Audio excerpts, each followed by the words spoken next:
Gloria, berjumpa kembali dengan saya di program Senyum Pagi Tunggal Hati Seminari Tunggal Hati Maria.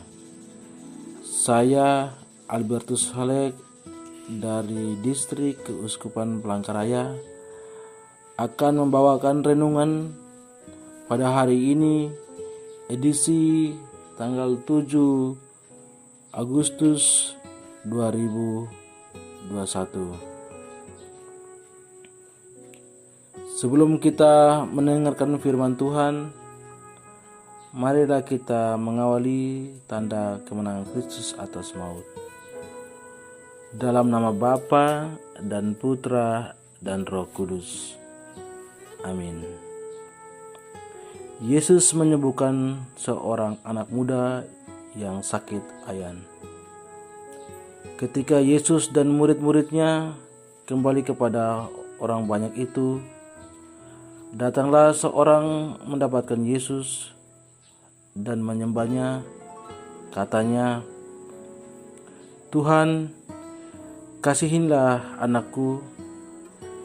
Ia sakit ayan dan sangat menderita. Ia sering jatuh ke dalam api dan juga sering ke dalam air.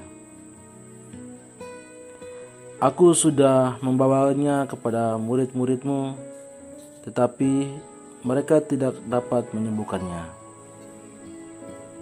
Maka kata Yesus, "Hai kamu angkatan orang yang tidak percaya dan yang sesat, berapa lama lagi aku harus tinggal di antara kamu?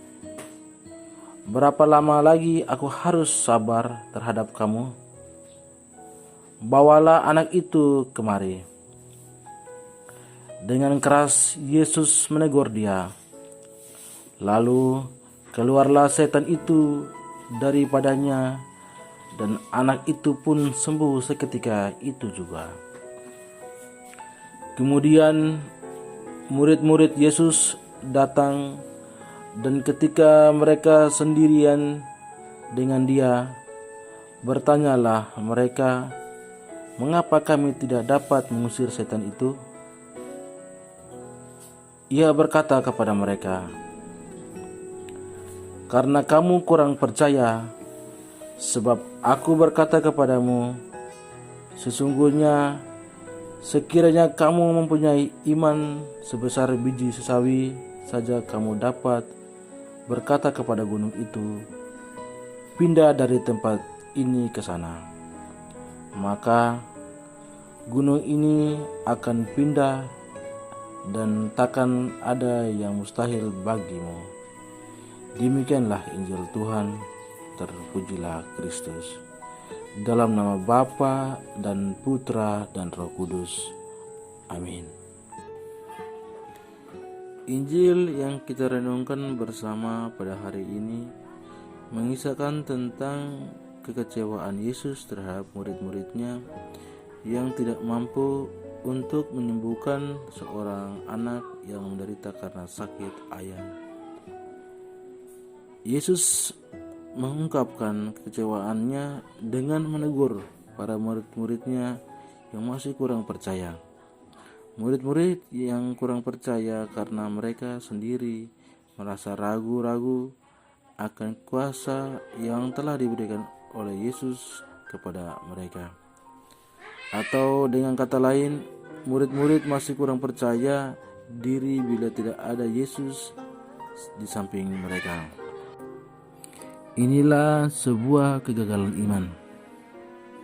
Kegagalan iman para murid ini mengisahkan bahwa apa yang mereka lakukan masih bersandar pada kekuatan sendiri dan belum mengandalkan kekuatan Allah yang ada dalam diri mereka.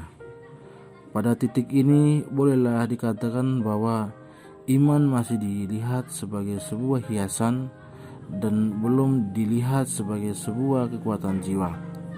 Yesus sekali menampilkan biji sesawi untuk menunjukkan kekuatan dari iman itu, bukan karena kekuatan fisik untuk mengalahkan hal-hal yang besar, tetapi dengan kekuatan iman, hal-hal yang mustahil itu pun dilakukan pasti bisa teratasi. Iman itu bertumbuh karena kepercayaan yang kokoh dan senantiasa bersandar pada kekuatan Allah yang berkarya di dalam diri kita. Jadi Injil hari ini menegaskan bahwa kita yang sudah memasuki dalam organisasi Tunggal Hati Seminari Tunggal Hati Maria ini, jangan sampai seketika kita sudah terjun atau kita mengalami sakit di dalam diri kita, di dalam keluarga kita, jangan lagi kita melarikan diri kita atau meminta pertolongan kepada dukun atau obat-obatan yang lain. Kalau bisa kita ke dokter atau melakukan penyembuhan diri melalui apa yang sudah kita dapatkan di dalam organisasi, baik melalui pernapasan atau olahraga yang sudah kita lakukan di setiap hari. Sehingga ayat ini, renungan hari ini sangat membuat kita introspeksi diri, sehingga kita yang hidup di dalam organisasi ini yakin percaya, semakin kuat percaya kepada Tuhan. Selamat pagi, Tuhan Yesus memberkati.